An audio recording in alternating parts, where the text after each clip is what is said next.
मीना और बबीता के बीच ननंद भाभी का रिश्ता था। दोनों सूरजपुर गांव में जूस बेचने का काम किया करती थी। दोनों ननंद भाभी अपनी अलग अलग दुकान पर जूस बेचा करती थी। ऐसे ही एक सुबह पता नहीं सुबह सुबह किसकी शक्ल देख ली थी मैंने। ना जाने मेरे दिन कैसे आ गए हैं। लगता है आज अच्छी बिक्री ही नहीं होगी मेरी, क्योंकि मैंने ऐसी मनुष्य शक्ल जो देख ली है। हे भगवान, अब तू ही बेड़ा पार लगा मेरा तो।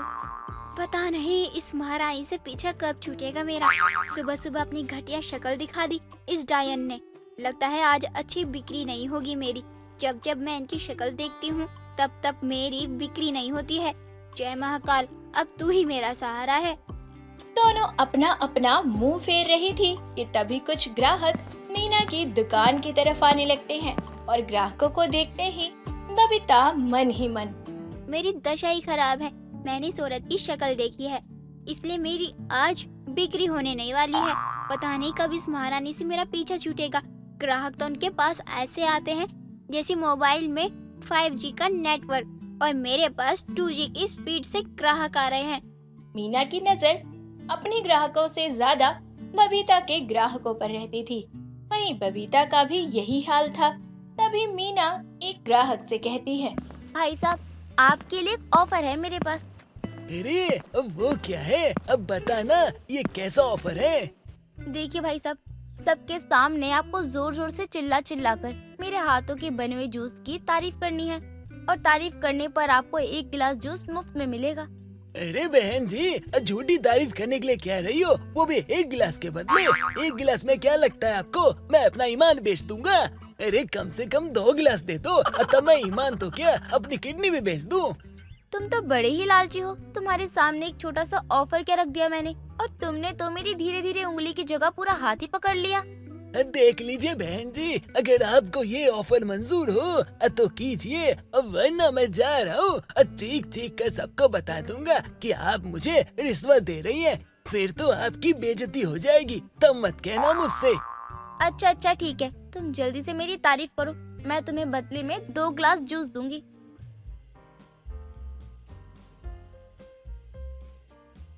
मीना की बात सुनकर ग्राहक मीना की खूब तारीफ करते हैं। अरे क्या पिला दिया मुझे, इतना स्वादिष्ट तो मैंने आज तक कभी देखा भी नहीं था। पीना तो बहुत दूर की बात है। अरे अब मेरे दादा जिंदा होते तो कितना खुश होते ऐसा जूस पीकर। अरे मैं तो कहता हूँ ये तो अमृत है, वो तो दोबारा मरते ही नहीं। अरे बहुत अच्छा बनाया आपने। अरे भाई साहब, बस कीजिए, कितनी तारीफ करोगे आप मेरी। मेरे अंदर तो बचपन से ही जूस बनाने का टैलेंट था, इसीलिए मैं फल के साथ साथ इंसानों का भी जूस बना देती हूँ। अरे बहन जी, 2 गिलास और दे दीजिए, पीने के बाद मन नहीं भर रहा, इतना अच्छा बना है। अब तो लगता है बार बार पीना पड़ेगा। अरे हाँ भाई साहब, क्यों नहीं, मैं अभी बनाती हूँ आपके लिए। दोस्तों, मीना की तारीफ सुनकर बबीता अंदर से जल भुन रही थी। ऐसे ही शाम हो जाती है। अब बारी आती है दुकान बढ़ाने की। मीना मुस्कुराते हुए दुकान का सारा सामान रख रही होती है। वहीं बबीता सुबह से मुंह बनाए हुए थी।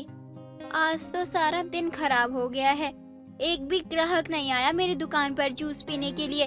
कहाँ मेरे पास 40-50 लोगों की भीड़ लगी हुआ करती थी, और आज एक भी ग्राहक नहीं आया है मेरे पास।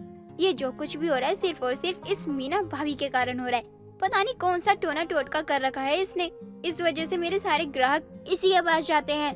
बेचारी बबीता इसलिए उदास थी क्योंकि बबीता की कुछ खास बिक्री नहीं हुई थी। ऐसे ही दोनों ननंद भाभी अपने अपने घर आ जाती हैं। घर आने के बाद मीना अपने हाथों में गाजर का हलवा लेकर आती है और बबीता को देते हुए कहती है, बबीता, ओ बबीता, अरे कहाँ गई मेरी प्यारी ननद। ये लो गाजर का हलवा, खुद भी खा लेना और बच्चों को भी खिला देना। क्या बात है भाभी, आज इतनी मेहरबानी। क्यों, कुछ ज्यादा ही बिक्री हो गई है क्या तुम्हारी? बबीता, तुमसे क्या छुपाना, जो कुछ भी होता है तुम्हारी आंखों के सामने ही होता है। और आज जितने भी ग्राहक आए ना, सब के सब तुम्हारे सामने ही आए थे, तो तुमने अंदाजा लगा लिया होगा कि आज मेरी बिक्री तो बहुत अच्छी हुई है। इसलिए मैंने सोचा क्यों ना कुछ मीठा बनाऊं, और मीठा बनाकर मैं तुम्हारे लिए भी ले आई। अरे भाभी, सच बताऊं तो इसमें मीठे में ना नमक की कमी है। अगर वो नमक होता ना तो आप मेरे जले पर डाल देती। अरे आपको क्या लगता है कि मैं समझ नहीं पा रही हूँ कि आप यहाँ क्यों आई हैं? अब तुम्हें जो समझना है समझ लीजिए, मैं तो चली। ऐसे ही अगली सुबह दोनों ननंद भाभी फिर से जूस की दुकान पर जाती है। बबीता अपने हाथों से जूस बना रही होती है। तभी बबीता के पास नमिता नाम की एक औरत आती है और नमिता बबीता को मीना के खिलाफ भड़काते हुए बोलती है। और बबीता बहन, कैसी हो तुम? काम अच्छे से तो चल रहा है ना तुम्हारा?